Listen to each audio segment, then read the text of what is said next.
So we have our face set up. Now we're going to add a blur by creating another duplicate layer, put an effect on that top layer, and then put a mask on that top layer to choose where we want the blur to be seen.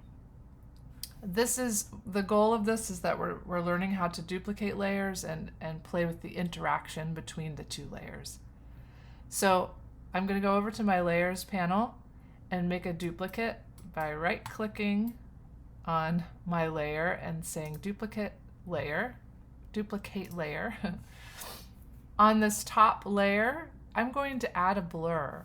So in the filter menu at the top, if I go to blur and Gaussian blur, and with this you can adjust the slider to the amount of blur that you want to create.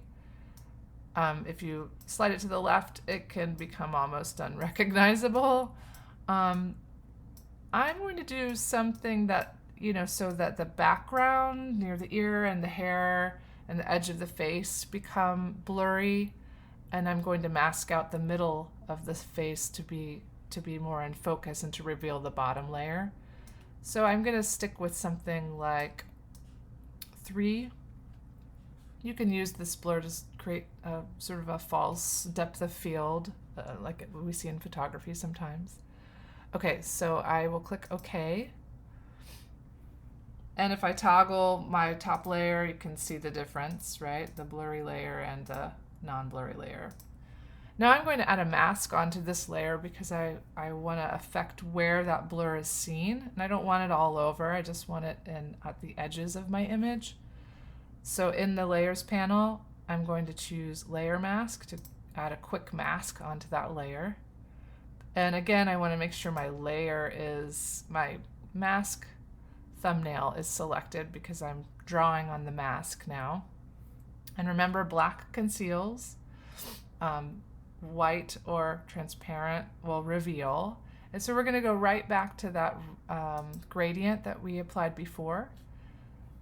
So your settings might still be the same, but I have a radial gradient. I have black as my foreground color, and I also have chosen the foreground to transparent gradient. And so with that, I'm going to, sort of in the middle of the face, begin by clicking and pulling that gradient out. And as I pull out, I should see the face begin to focus in the center where the black is filling, right? So I'm going to let that go. I might add another one down here by the chin and the mouth, just so we see those features, and then it becomes blurry around the edges otherwise. And I might pull out a little bit more on the eyes area.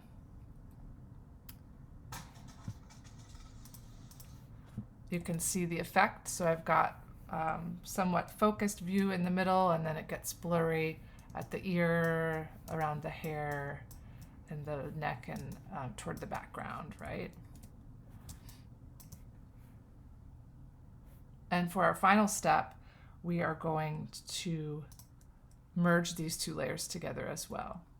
Once we're satisfied with our blur effect and the mask.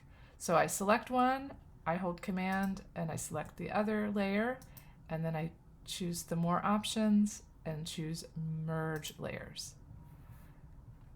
And since we're here, we should save. So I'm going to go to File, Save As. I will call this FaceMask2 because this is the second practice version. And I'm going to save it as a Photoshop file because I want eventually to save all of the layers and the masks and the adjustment layers that we're going to add onto this.